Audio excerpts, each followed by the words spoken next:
छीटा जवानी के उड़े दहो, मनवा से मनवा के जुड़े दहो।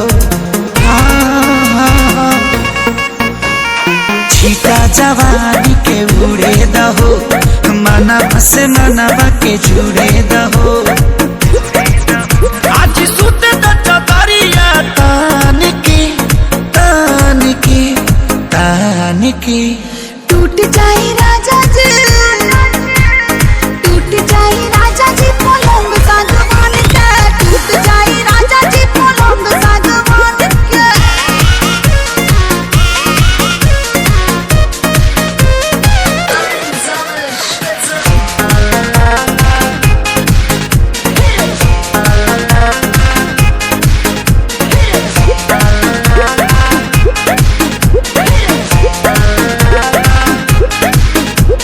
छुए द बदन की देखो न कटन की, चदर बिछा देहनी। पलम जी मन पिघला देहनी, पलंग पर झुलुआ झुला देहनी। छुए द बदन की देखो न कटन की, चदर बिछा देहनी।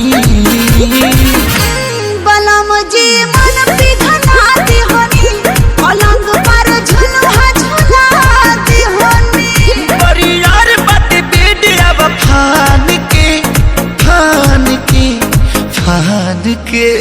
टूट जाए राजा जी, टूट जाए राजा जी पलंग सागवान के, टूट जाए राजा जी पलंग सागवान के।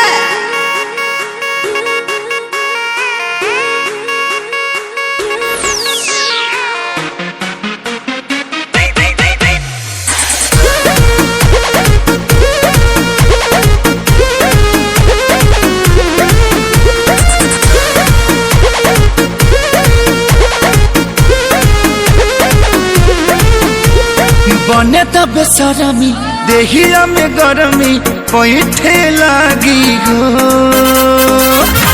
कमरिया ऐठे लागी हो, नस नस बैठे लागी हो। बने त बेसरमी देहिया में गरमी पैठे लागी हो।